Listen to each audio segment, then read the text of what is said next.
Welcome back to Survived by Loss, a podcast providing a voice in the dark where we hear stories about erasing the gray and ending cycle. I'm Haley and I will be your host. If you've made it through the trailer, you'll know from now on this podcast will be one giant trigger warning. Before we dive into today's episode, I would like to say the following content may contain sensitive topics or discussions that could potentially evoke strong emotional responses or discomfort. I encourage you to prioritize your mental health and proceed with caution. If you find yourself feeling distressed at any time, please remember that it's okay to pause or stop listening. Your well being is incredibly important to me. Remember, you're not alone and support is available. We will talk about loss in every single kind. You will hear my personal stories as well as people that I know and love, and hopefully one day this will inspire you to talk about something you have lost with all of us. My hope is for this to be a safe space to share, a place to let go, to find people to add to your list so you know you're not alone in your time of healing. I think it's so neat that we are here officially on episode number 3. I wasn't sure where this was going to go, who I was going to talk to, who I wanted to talk to, who I wanted to have on, or if I could have anybody on in the very beginning. And here we are with my second official guest. Chanel is one of the most incredible human beings that I have ever met in my entire life. She is a massive light among the dark. Chanel and I have had some interesting things happen in our friendship. We've gone through a lot together. We've gone through a lot separately. Chanel has definitely been a warrior throughout her life, and being able to actually sit and talk about something she's gone through and ask questions that I haven't necessarily asked before, and being able to really hear what happened and why she is as amazing as she is today is really neat, to say the least. I was planning on saying all these things introducing her. However, she has said some pretty perfect things introducing herself. I'm so excited to have you, and I think that you're going to bring lots of light and love to an episode that many people are going to need. So, if you would be so nice and introduce yourself and tell us a little bit about yourself, that would be amazing. I'm also very excited to be here. I'm excited to be part of the journey wherever this may go. Whether it's 5 viewers or hundreds of thousands of viewers, who knows? But maybe whoever listens to it will need to hear it at some point. Whether it's my story, your story, all of our stories together, someone else's story, someone's story will be helpful. I am Chanel. I am Haley's best friend. We reconnected in adulthood just because at work I saw her and I kept walking past this amazing woman and I'm like, I feel like I know you. And come to find out I did. We went to school together in middle school. And after the show, we went to San Diego and we had the greatest time. And ever since then, we've just been very good friends, whether we talk every day for seasons or we don't talk for months at seasons. We just go with life, and whatever happens in life, we're always there for each other, or at least we try to be. Sometimes we're a little busy, caught up in our own lives, and we're just here for each other when we can be. Yeah, that's one thing I definitely love about our friendship is we are like seasoned in our friendship. We can go seasons without talking. We can talk every day for months, and even when we don't talk for a while, we just pick it up like nothing ever happened, and that's something that I've definitely always valued about our friendship. I think my favorite thing about our friendship is when I was being a little bit of a crappy friend, you had no fear in being like, "Hey, I need you to step up and be a better friend because I want this friendship and I value this friendship and I want this to keep going." And that is one thing I will always admire about you, is that when you love somebody, you love them unconditionally, as hard as you can. And it's really hard to find people like you.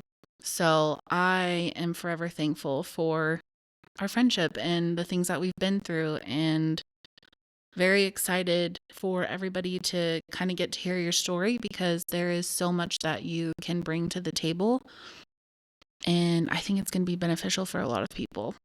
I hope it is as well.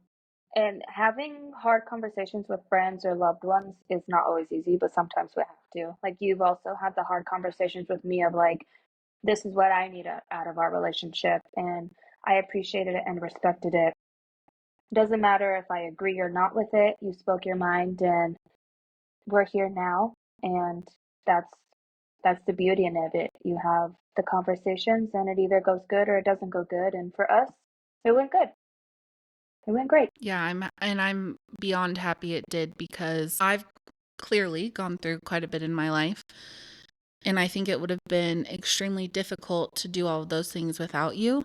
And we definitely have had some crazy, interesting connections as far as things that we've gone through in life. So it's been pretty interesting.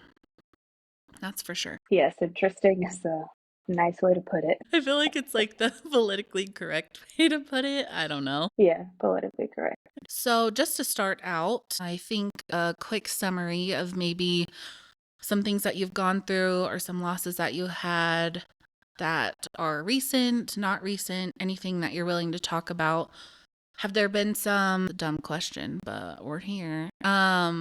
What are some losses that you've had that you wouldn't mind giving us maybe like a little summary about? Okay, so I've had quite a few losses in my life. Some close, some not close.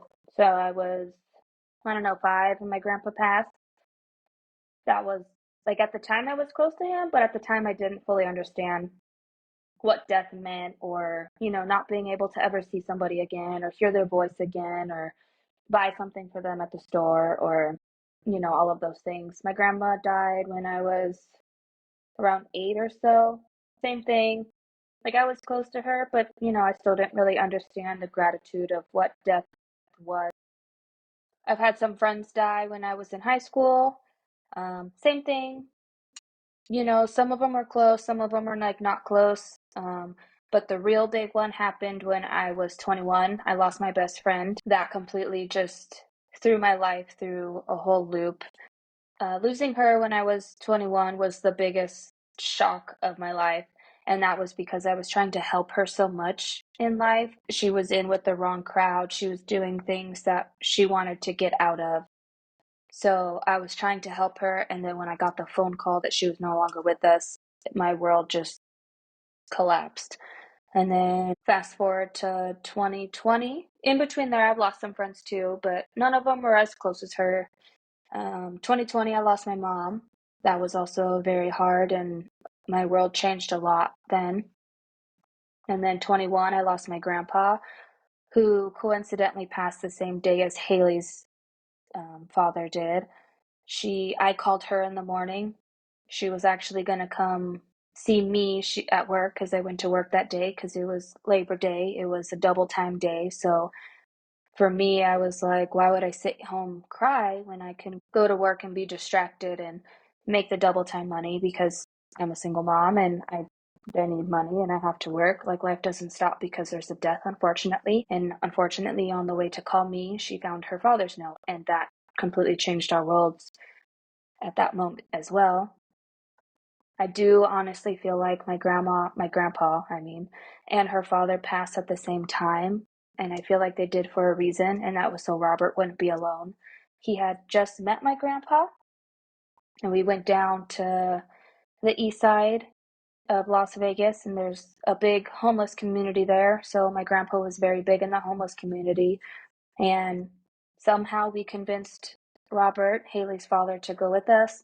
Haley and I were giving haircuts. He was, chatting with my grandpa and everybody while they were handing out food and giving boxed dinners. I think it was dinner time. It was around dinner time. Boxed dinners to everybody. And Robert and my grandpa just had an amazing time. They clicked very well. They had very great conversations. And Robert was actually very excited to be there. And if you knew him, you knew that being around homeless people or, people like that, it was a very big, big trigger for him due to his career and just life that he's been through. So for him to go and chauffeur us, we had the best time in the Uber. And yeah, we had the best time that night. And then it was not too much longer after that they both passed. And then just recently, my son passed, and that I feel like I'm still numb. Like it's not fully real. Like I feel like he's on a vacation right now. Um, but that one, yeah, that one's a big one for me. So yeah, I've had quite a few deaths in my life, and each one of them are completely different in the way that I've grieved or processed or just gone about it. My mom, grandpa, and my son, I have all been with them when they passed and or found them. So I do have images in my head. My son actually tried to commit suicide twice. So the first time I found him and I was able to save him and resuscitate him and start the journey of let God choose when you pass and not yourself. Just because we're put on this earth for many different reasons, and who knows what that is. Some people are meant to help people. Some people are meant to be there. I guess that's the same thing, helping people. We're all put here to help people in different ways, whether that's to cook for someone, to hug someone, to listen to someone, to give advice to someone, to cut someone's hair, to tie someone's shoe, to make coffee, to make, anything, to make art. We're all put here for a reason, and it's to find our purpose in this crazy life that we live. Life is not easy. And just because a death happens, it doesn't mean life stopped. We still have to go to work. We still have bills. We still have friends. We still have coffee to make and laundry to clean and dishes to clean and, all of those things. So it's just learning how to gravitate, I can't, what's that word? I don't know. I can't speak sometimes. We all have our own journey of how we continue life. Some people can't get out of bed. There are some days I couldn't get out of bed. And then there's some days that it's very easy to get out of bed. There's, some days it's really easy to go work out and really good to stay on your lifestyle of eating healthy. And then there's other days where you just like binge eat for 2 days, or you eat ice cream for dinner for 3 days in a row, or have cake for breakfast with your ice cream. I mean, with your ice cream, with your coffee. And I hope during this podcast we'll be able to listen to everybody's grieving process, because everybody has a different process. Everybody feels and sees different. I am very empathetic, I think that's the word, where I feel a lot of people's pain. I can see a lot of people's pain. I can see when people are having a bad day a lot sooner than other people can. And that's just because I pay attention. I watch everybody's mannerisms. I look into your eyes. Like when I'm looking in your eyes, I am looking into your eyes. In it was first or second grade, one of my teachers said eye contact is one of the most important things you will ever have in life. And I have just held on to that. And I look people in their eyes, I look dogs in their eyes, I look cats in their eyes. If you look a cat in their eye, make sure you blink really slow. Fun fact. Helps them feel safe and secure. But I look babies in their eyes. um, Babies are also very healing. So if you have a little one or you're by a little one, just snuggle them. Snuggle them, snuggle them, snuggle them. Yeah, that's kind of my summary for my loss for now. I love that because you touched on so many things, like so many things. Stuff that we have in common, stuff that I've struggled with, stuff that I've seen other people kind of go through and struggle with. I one thing that I absolutely love is that Grandpa Dave got to meet my dad. I think that was one of the coolest things that really could have happened. My dad, as some know, but not everyone knows, he was struggling hard the last really 5 months before he decided to end his life early. He was just having a hard time doing the basics, and that's very normal.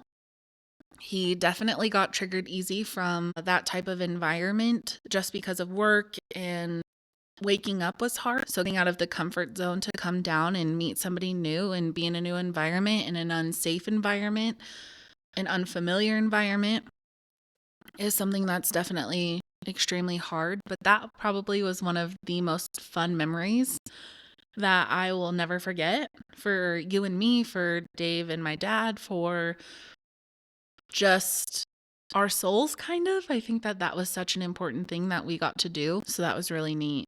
And it is interesting, just listening about all the things that you've gone through because it's so similar but so different at the same time. And I think that that's really neat. And how people cope, that's something that's really big too.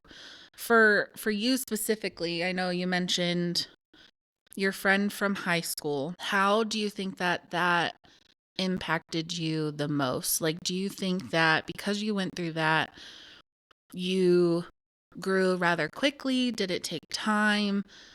Do you think that that really altered things for you as far as moving forward in life? Just being, because how old were you exactly when that happened? I was 21. Okay. Yeah, 21. 21 is so young. It's like you're old enough to drink, old enough to vote, old enough to do all these things, and you're an adult, but really 21 is, I wish I knew so much more at 21. So do you think being that age and losing your friend in the way that you did helped you grow positively, or do you think you had a time where you kind of like reclused a little bit and maybe it didn't, I guess in the beginning it's hard for you to flourish in loss, but like how did that affect you specifically? I was very lost at first. I didn't know which way was up, which way was down.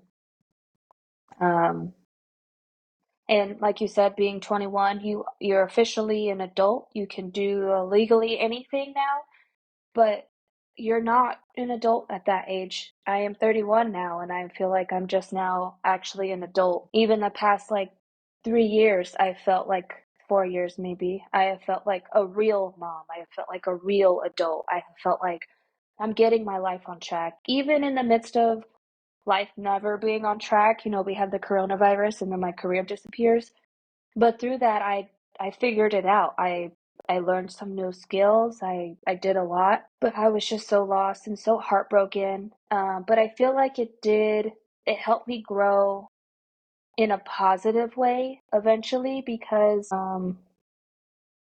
honestly, I don't know why but I didn't really ever have like how you have had a lot of suicidal thoughts. I never really had those. I feel like everybody has had them like once or twice, or, like what would the world be without me, or what would my funeral be like, or, those type of things. But I've never like sat in bed and been like, okay, just one more minute, just one more breath, just one more day. So I'm on the other side of you and a lot of other people from having those thoughts of, I need to leave this earth and this earth will be better without me, or I'm useless, or, all these negative things. None of us are perfect. None of our bodies are perfect. None of our lives are perfect. And we all kind of just look at other people for what they post and what they say. But everybody's life is so much deeper. Like if you take a picture, if you look at somebody's picture on Instagram, let's say, and their room looks spotless. But do you really know if their closet is just full of all the shit that they just threw in their closet? No, you don't. What you see is the picture that they took of the 5 feet, the 2 feet, or whatever it is. But you have no idea that in the kitchen it's 2 weeks worth of dishes that they couldn't clean because their mind is so cluttered of life because they just can't physically do it. Or the fact that for the 2 days prior to that picture, they couldn't get out of bed for 2 days and they didn't shower. So they get up on the third day, they get up, they shower, and they take this picture. And you think that their life is all grand and amazing, but little do you know, they have been struggling a lot. So I feel like social media and stuff is good, but also can be bad. And that's because of how we look at people. I try to look at people on a deeper level, and the more I talk, you guys will find that out. Um, I don't judge people, so a lot of my friends, even if I'm not close to them, they'll call me with random things, or I'm in their lives for certain seasons of their life, and that's because I won't judge them. I'll give them advice or give them like, hey, you need to get your, can I cuss? Get your shit together. You need to get your shit together. Like you're drinking too much, or you're doing too many drugs, or you're not eating right, or you're not treating yourself right. Like if you wouldn't be friends with someone who says the things that you say to yourself, you need to look at why you're saying those things. I'm going to Because life interrupt is you for hard. 2 seconds. Yeah. One thing that I relate to so hard, and as you were saying this, I was like, this literally, I feel so attacked. My mom, my mom will tell you. You can ask her, you could text her, you can message her on Instagram, you could do whatever, and she will tell you. She knew exactly where my head was at based on what my room looked like. She knew exactly where my head was at based on what my car looked like. She would come in and she'd be like, dude, it looks like your room threw up everything out of where it goes and it's just everywhere. And it would be like that for months. And it was so hard to explain to people in general. Like, that is what my head feels like. It is so easy to live in the mess because the thought of having to pick it up was so overwhelming. I didn't know where to start. It felt very lonely, like I was just by myself cleaning my room. Like, for you, not for me. I could live in that. I could live in that all day, every day. But I'm cleaning it for you by myself. And it's just, that's something that I struggled with for a very long time. So I'm so glad you said something because I still do that. I mean, it's easy to clean up now, but I'm in a completely different headspace. But she'd come home and she'd be like, "Oh my gosh, you cleaned your room. This is the most amazing thing ever." And I just in my head wanted to flip her off and be like, "Listen, you're telling me to clean my room, do the dishes, do all this thing, and inside, I'm just doing everything I can to literally not kill myself. This is nothing to me." You know what I mean? And that was so hard to explain when I was young. So I'm so glad you said something because that is something my mom has battled with me for so long. And I'm like, I'm sorry, mom. I'm just literally a raccoon. I'm just a trash panda. I don't know what to tell you. So, no, I'm glad you said that. Anyways, please keep going. So let me ask you a question. When you did the deep cleaning by yourself without someone being like, hey, clean your room, or, when we lived together, I would go in and help you sometimes. Did you feel better mentally the next day when you woke up at all? Or did you feel the same as you did that morning when your room was messy? Did you feel any sort of better? Any sort of like you got out of bed 5 minutes sooner, etc.? You showered sooner. You did something else that day, whether it was like productive, or you ate like a salad that day, or did you not binge eat that day, or did you go and hang out with friends that you've been avoiding that day, or was there any difference? That's a really good question. Looking back when I was younger, I think my mom saw the change more than I did. She'd always be like, "You feel so much better when your room is clean." And I don't know if it was she felt better when my room was clean, so she wasn't as focused on me necessarily as more as like, you have to feel better because your room is clean. But thinking about it, I feel better when things are put away, when things are picked up, when things are clean, because then I'm not sitting in my bed like, you freaking suck. Like, you suck. You're laying here. You have so much to do. Your room's a mess. Your car's a mess. Your mom's judging you. Your dad's walking by. Like, bro, clean your room. You're literally like a raccoon. I don't know what else to say. Like, I it's hard. I feel like ever since I started getting those treatments that have really helped me, as much as I said I wasn't going to forget, I forget what it felt like before. I forget exactly what it feel well, not exactly. I mean, I do remember because it's something that's very ingrained, but the little things like that, I am sure I felt better. If I feel better now when things are clean, I had to have felt better then, but I don't know what better was then, if that makes sense. Like, I know now better means this to me. But then better was not super negative. Like, I don't know what better was then, but it was better. If that makes sense. Yes, that does make sense. And that is why I'm not completely a clean freak, but I'm pretty close. I used to be a lot worse before I became a mom. But then when you become a mom, you have a newborn and you're up every 2 hours. You're not sleeping. So there's things that you would have to not do.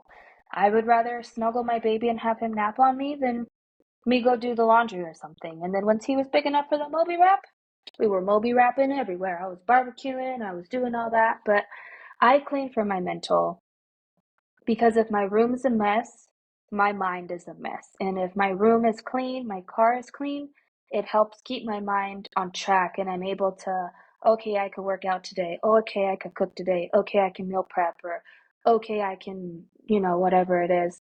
Um, so for me, being clean, it helps me, one, decompress, because cleaning helps. It just helps. It's an exercise. It's nice to clean. Your stuff smells good. And then you get to relax after. I don't know if you've ever deep cleaned your whole house, laundry, everything, and then you just sit on the couch later that night and you're just like, this is what relaxing is. And then you don't feel like crap for relaxing, because we all need to relax. Whether our house is dirty or clean, who cares? We all deserve to relax and take a break and have our time. Whether that's sitting on your patio and reading a book, or just sitting with your eyes closed, or watching your favorite show, or watching a movie, or listening to a podcast, or watching music. I guess used to watching music videos, but listening to music, or whatever your relaxation is, it's good to enjoy that. Yeah, no, I agree with that 100%. I'll ask you because mom and I debate this. When you were younger, or you go and visit family or whatever, if you woke up and you were like, hey, in your head to yourself, hey, self brain, I'm going to do the dishes. But then you didn't do them yet because you like just woke up and somebody walks in and they're like, hey, today, can you do the dishes? How does that make you feel? Just curious. If somebody was like, hey, can you do the dishes? How does that make you feel? Situational based, but it irks your nerves. It makes you Yes. feel like, well, I was going to do it anyway. Now I don't want to do it. Middle finger. But on the flip side, the mom or dad whom is asked you to do the dishes, every Tuesday, and now it's, like 3 p.m. So they're like, hey, can you do the dishes? Because it's 3 p.m. And for them, they've been watching it since 7 a.m. So now it's irking their nerves, and they're this close to doing it. And if they do it, they might throw a dish at you. So it's definitely situational. And then I also tried to put myself in the shoes of who is asking me to do the favor now, instead of middle finger, I was going to do it on my time. So I tried to, why are they asking me instead of just letting me? And a lot of it is their mental space. The dishes is literally creating the stress on them that honestly you don't know that it's creating. And to you, you're just like, it's just dishes. I'll get to it when I get to it. It's my chore. Leave me alone. And then also I'm having a bad day. My legs are sore, or my back hurts, or my head hurts, or I'm on my period, because women have periods and those are stupid. I don't know who let us have those, but we don't like those. Mm-hmm. Yeah, so I try to just flip it. So situational based, the tone in which they ask you also is a big factor, because you can be very condescending with it, or you could be very, hey, if you forgot, can you remember to do the dishes? So it's very situational based. But yeah, it can be, you want to give them the middle finger for sure. It's funny because my mom could literally ask me so kind. She's like, Haley, I feel like this. I'm stressed. Is there any way you can do this for me today? And in my head, I'm like, you mother effer. I was going to do this, this, this, this, and this. And now you've taken something from my list of going above and beyond for you today, for you to come home and be surprised. And that's always how I thought about it. And I even caught myself the other day. We were getting ready for my birthday party, and I cleaned like a lot. I did the floors, which I hate doing. I just went ham because I was like, you know what? She's doing all these things for me, all these things. I need to do the bare minimum. But the bare minimum, even now, is more than my brain can handle sometimes. So let it be my idea. Let it be. But I also am not a mom. I don't have kids. I don't ask for help. I don't do any of that. So it's hard for me to understand that other side. But that is something I wanted to ask because I'm like, we're so close in age, and I feel like it has to be our generation thing. It has to be because younger people don't feel like that. And I feel like older people that I've talked to are also like, no, you're dumb. You just do it. You just do what they ask. And I'm like, okay, whatever. Yeah, I think it's our generation too, because our older generation, our parents, grandparents, all them, basically they lived on farms. That's how I picture it. Um, and then our Or you're younger Dave and you've lived on generation, a boat. what dishes on a boat? Um, or the younger generation, like my little brother, he's very spoiled. He didn't have chores. He didn't have to do anything. So there is also the other side of the generation that doesn't have to do anything because the parents or older siblings would do it all. So there's nothing for them to do. Mm-hmm. So they were never asked to do something before they were going to do it for them to get upset about it. Yep. I feel that in my soul. So speaking of older generations, you mentioned that you've lost mom, and then you've also lost Grandpa Dave, who was the most amazing man ever in life. He really had just the best, sweetest soul. For your mom, what was your relationship kind of like with your mom? Very interesting. My mom suffered a lot in life. She suffered from a lot of traumas in life. She suffered from multiple different mental illnesses and autoimmune diseases. Maybe it was one. I don't know. She had a lot of problems. She had a lot of body problems as well, physically. Yeah. As I got older, I watched her go crippled. And when I was younger, I always thought she just complained. I was like, why can't she ever just be happy? Why can't she just ever have a day that she doesn't complain? But then when I became an adult, I medically learned what she was suffering from and was going to doctor's appointments, and I was able to understand the words that they were telling her, the results that she was getting, that, oh, she has a lot of problems. So it wasn't that she was a nag. She was just in constant pain, whether it was physically, mentally, spiritually, all of the leads. She also was dependent on alcohol. She was dependent on pills and stuff when I was growing up. So she had multiple suicide attempts. My brother went to foster care for one of them. I wasn't born then. Yeah, so she suffered from a lot mentally, physically, and then as I got older, I was able to understand on a deeper level of what she was actually going through instead of just judging from, what's the word? Ignorant standpoint, because I just didn't know. I didn't live the life. I didn't wake up with body aches. I didn't have any of that, and I don't really have any of that. I don't wake up and my hip hurts and my back hurts and my neck hurts and my head hurts and my big toe hurts and everything hurts, and my brain hurts. And my mom had bipolar. She had some other stuff that she probably didn't even know she had. So she did depression medicine for some time. And those would just make her manic and very suicidal and crazy. Birth control made her absolutely crazy. I didn't know about the bipolar part. I wonder if that contributed to Adrian at all. The bipolar, that type of stuff. I do feel the stuff that he suffered from is a mixture of, my traumas, my mom's traumas, her mental illness, my dad's stuff, his dad's stuff. I know his dad suffered from mental illness. I will be asking him soon of more in depth of what he suffered from and how he suffers every day and stuff like that, because I know he still does. I do feel like it's definitely a factor because things do pass on. Traumas, even just trauma passes down through both parents to the womb, to the baby, which is absolutely insane. So my mom's relationship when I was young, I absolutely hated her. I could not stand her. I thought she was negative and I thought she was mean and a lot of other things. I knew that she loved me and I knew that she would do things for me in her capabilities, capable, I don't know, in her ability to do things for me, however we want to word that.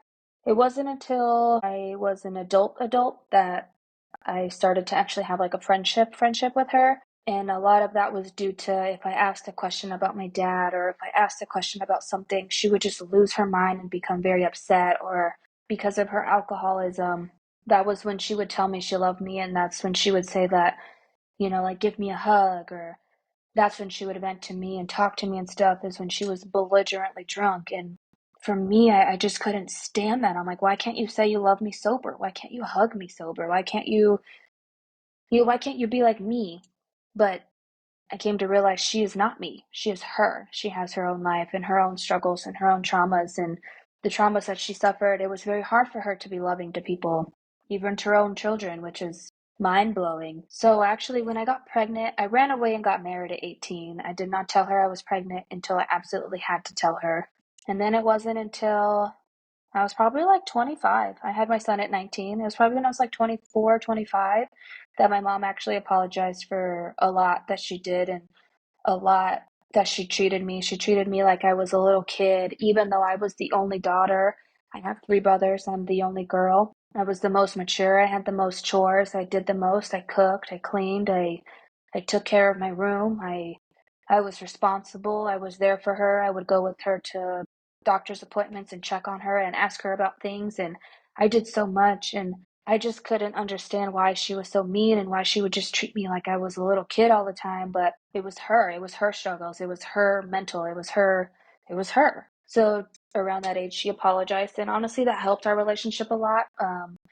But then there was still like some things I did not tell her. There was quite a few things I would not go to her for. And that's just because I didn't trust her. I didn't trust that she wouldn't tell anybody. I started my period and I didn't tell her. And then I asked her to not tell anybody. And then, 2 weeks later, I hear her on the phone drunk telling people, oh, Chanel started her period and blah, blah, blah, blah, blah. So I just didn't trust her, because if I can't trust you, I'm not going to cry in front of you. I'm not going to go to you for things. I am very independent. And sometimes it Mhm. kind of gets in the way. Haley knows that I don't ask for help for a lot of things, but I will reach out like, hey, let's do something, or hey, let me come visit, or, hey, come visit me or something. And that's not necessarily asking for help, but that's like, hey, I need you in my life this weekend.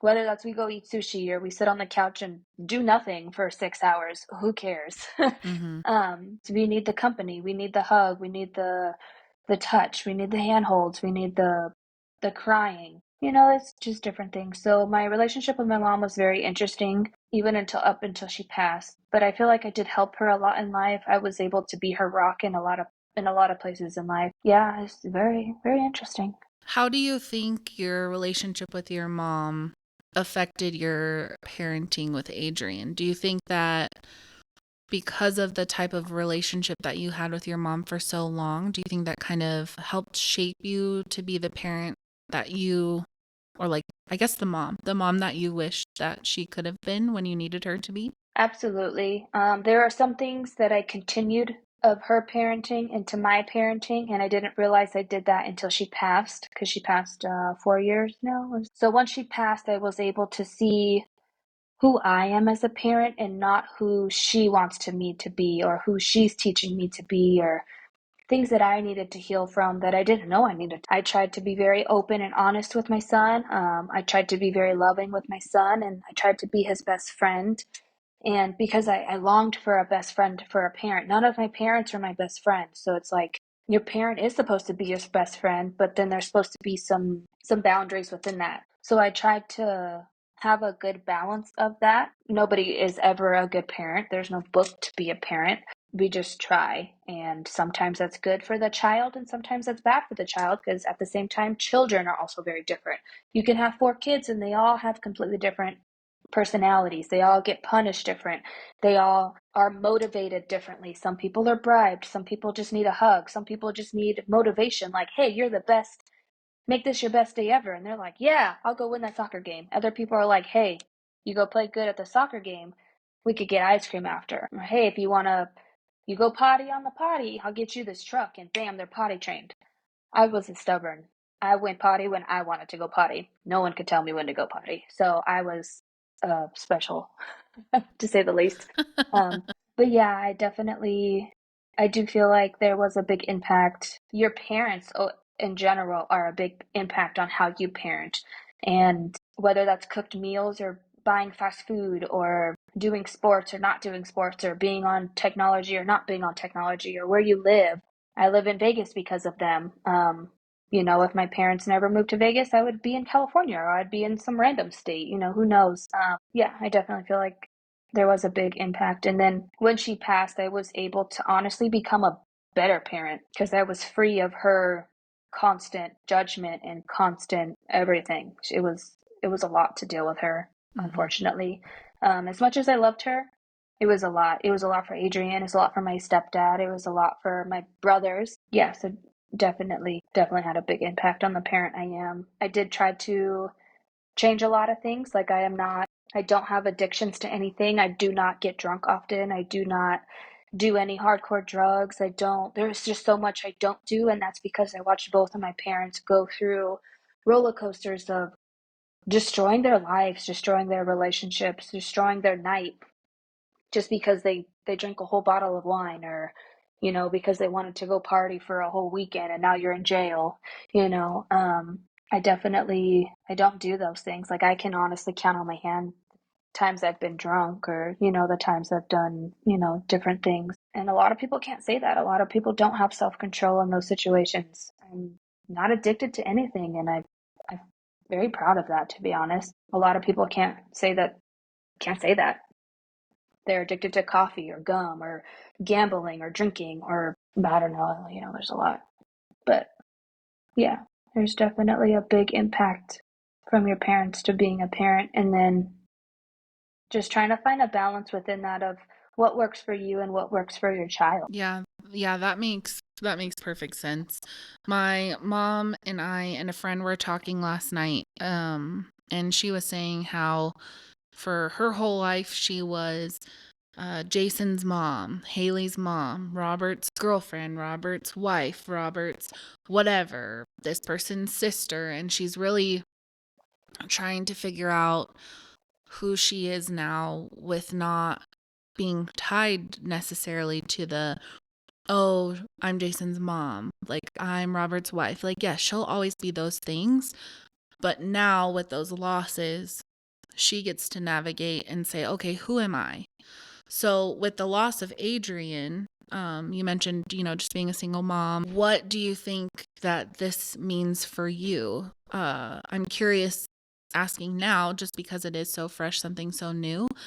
But moving forward, I would love to ask you like 6 months from now when things are different and you've traveled and you've done things to work on you and you've been able to work through some of the grief and the loss, what that looks like in the future. But just now, with it being so soon and you still kind of being in that numb phase, what do you think is going to help you, or what do you think that's going to look like for you in the future? Yeah, definitely ask me again. Ask me every 6 months if you have to, because we change and we grow as life goes. But I do feel the same as your mom. Like I've always just been a mom, or I've always been Clint's daughter, or Robin's daughter, or so and so's brother. I've never really done life for me. I've always done life for my son or my family. Like in 2019, I got a big house for my family so we could all be together and grow together, and so I can have rooms for people who, like Haley, for instance. She was like, hey, I just need to get out of my parents' house, but I don't want to leave and I want to be close to you. And I had a room, so she moved in. She lived there for, I think, a year. And honestly, it was great. A lot of it there was the shutdown. So there was a big chunk of it that I wasn't home, and that's because I didn't have my son. I was not allowed to see him. So it was hard for me just to be home. So now that I definitely am still a mom, I will always feel like a mom. I've always been the mom in the group. When people get drunk, I'm the one taking care of people, or like, hey, or at work, I'm the mom. I take care of people. I'm the leader. So yeah, I just have to figure out who I am. Like, what am I alone? Who am I alone? What do I want my career to be? Where do I want to live? How do I want my house to look? Yeah, it'll be interesting of what comes from this. I am going to take a trip by myself for 2 weeks in a different country, so that's something I've never done. I do feel like I need to, because being on your own, it helps clear your mind more than we think that it does. Even though it's scary and it's a place I've never been with a language I kind of know.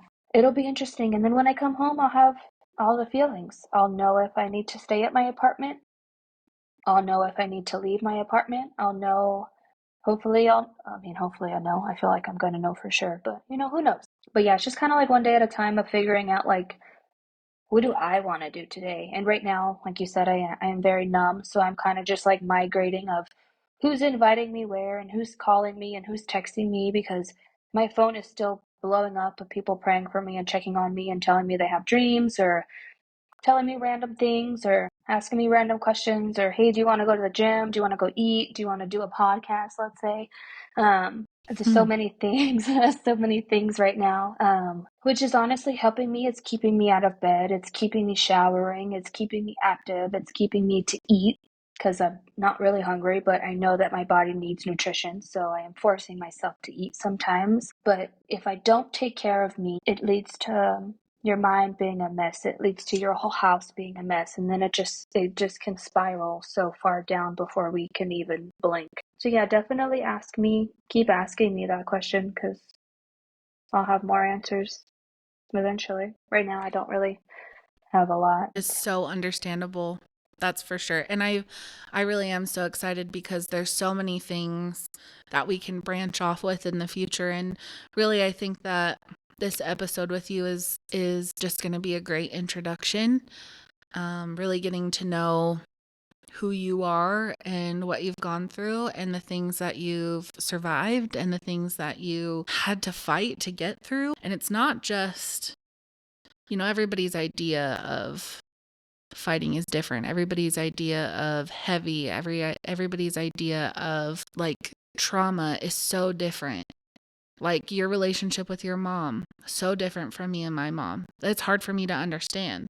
But my relationship with my dad wasn't great in a lot of ways, and it reminds me of some things that you've gone through with your mom. Will never be the same, but it's nice to hear some different perspectives. And I am so incredibly excited to see you grow and flippin' flourish and become even more incredible than you already are, which seems impossible because you really are a very selfless human. And I mean that from the bottom of my heart. And you've been an amazing friend through some very challenging times in my life. And I am honored to be there for you because you deserve the whole entire world and more. And if I can provide any of that, then that is my goal. And I'm going to keep asking you. And as we talk more and we get to visit more and you get to just experience what life is for you and you get to be what you've been for everybody else for yourself, like I know you're going to be amazing. I have no doubt in my mind. And I can't wait for not just me, but for anybody willing to listen to this to get to see that part of you because you're amazing. And I know you know it, but I hope you know it. I hope you know it. I'm learning to know it and I'm learning to accept it. I do think that this first session with us, because we'll get better as time goes, because we're learning how to do the sessions, learning how to, kind of stay on topic Exactly. or not on topic, who knows. But even my story will help your story be heard too, because we do have so much that we have gone through and or gone through at the same time. Like when you called me about your father, you kept apologizing. I'm so sorry, I'm so sorry, I'm calling you. I don't know who else to call. And I'm like, there's no rules to our friendship. There's no rules to life. Who says that one is more important than the other?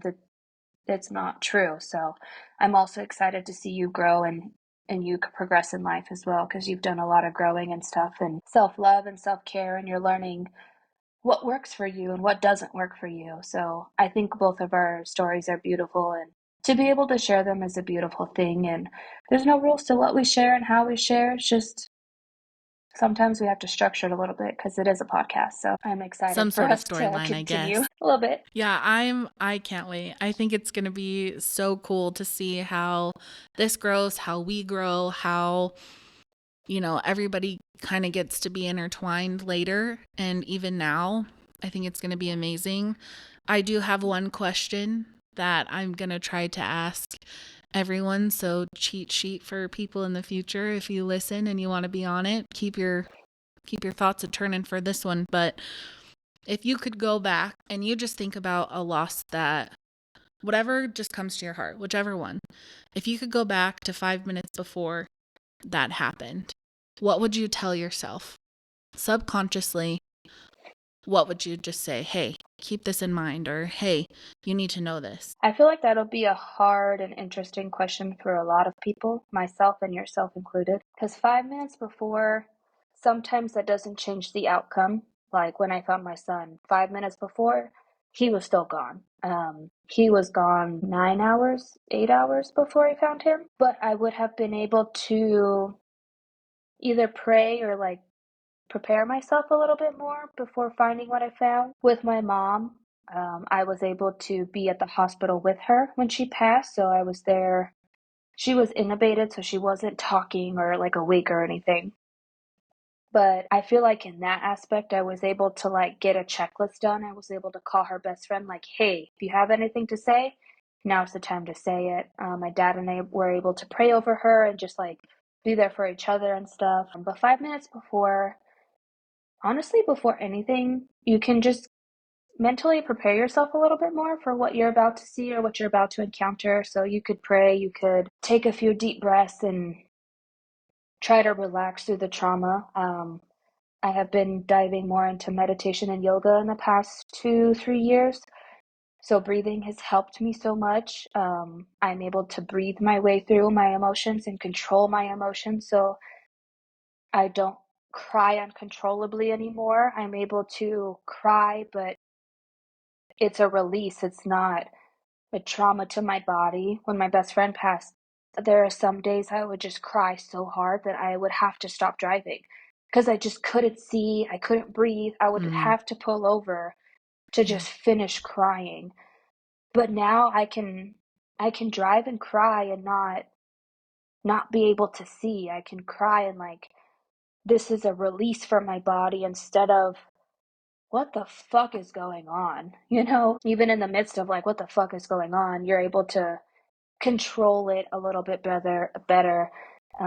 But breathing, just breathe has been able to help me so much. So 5 minutes before, in every different situation, you would be able to prepare yourself a little bit more. Some of the 5 minutes before, you still have the images that you're going to see. Sometimes you could have given them a hug, or sometimes you could have done something else those 5 minutes before. Not that it would have changed anything, and not that you should think that it should change anything, because life happens, and that's just what it is. So prepare yourself a little bit more, I guess, mentally. I think breathing is huge. So I Mm-hmm. think that is a very, what's the word I'm trying to think of? A very, not like blanket, but like it could apply anywhere. Just to take that extra breath because you don't know what you're going to go through. But now looking back, you know that when you're like, okay, it just I'm kind of ready. does that little baby reset and you can do it. You've done so much in the past. This is going to be hard. It's going to hurt, but you got this. You can do it. So I think that's absolutely perfect. And I should probably breathe. I catch myself holding my breath all the time. So it's something I need to remember because it is just gets that little bit of extra that you need in your brain, you know? Yeah, no, you're 100%. Breathe. We love breathing. Like I said, I really feel like there's going to be some future conversations that will definitely be a monumental part of whatever this is going to become. I will say it a million times and I will never stop saying it. And if I had $1 to give people every time I want to tell them how amazing you are, many people would be rich, including you and me. Um, so I'm so excited to see what comes in the future. I'm so thankful that you were willing to just be spontaneous and open and vulnerable and support me in this new journey. I'm excited for you to go out of the country and do something for you and figure out where your heart wants to take you. on a journey that is whatever it needs to be with no rules. And I think that that's amazing. If people want to keep an eye on you or, look at pictures that you've posted from your trip, or maybe just want to reach out with you because they're struggling, or, maybe they've had some similar instances and would love to have your opinion. Are you okay with sharing like your Instagram, or is there something that you would want me to add that I could share with people, or anything like that? Do you feel comfortable with any of that? Yeah, they can have my Instagram. I post more on there. I'm more inspirational, I guess, on there. I do get a lot of messages that are like, wow, you're so strong. Wow, you're so inspirational. Or, hey, I showered today because of you. Or, hey, I did push ups because of you. Or, hey, look at this meal I made because of you. Like, there is a lot that I do inspire people to do. And I absolutely love that. So, yeah, my Instagram is a safe one if they're interested in being inspired sometimes, or laughing Perfect. sometimes, or because I'm funny sometimes. Or looking at how freaking ripped you are. Oh my gosh, if I'm inspired by anything, it's your buff ass arms. But Living it. I'll add your info then, and so people can kind of reach out to you. I'm sure there's got to be one word that somebody can relate to, and sometimes that's all we need. So thank you again for being willing to just be open and vulnerable and wild and supportive and the best ever in life. And I can't wait for 6 months from now when I get to ask you again all these questions and see where you're at. Me too. I have learned that being open and honest is what creates inspiration, because if you're hiding so much, how can anybody ever relate to you? So we all have not the same traumas, but some of us do have identical, or some of us have coincidental, or will go through it, or just kind of feel for someone who has gone through something that they could never even imagine. Um, so, yeah, being open and honest is definitely key in our lives for us to help other people and help ourselves. Because what do you go to therapy for? Open and honesty. So, sometimes you don't need therapy necessarily. You just need to learn how to be open and honest with yourself and people who you're talking to. Facts. That is absolute facts. Well, thank you again. I appreciate you and love you more than you could ever possibly know. And I'm ready for us to flourish. I think that it's going to be an amazing journey for you and me, and for anybody who might be in a similar spot that needs some inspiration. So here we go. I love you and thank you for having me. I will be back. Yes, until next time. Peace. Okay, it's time to go.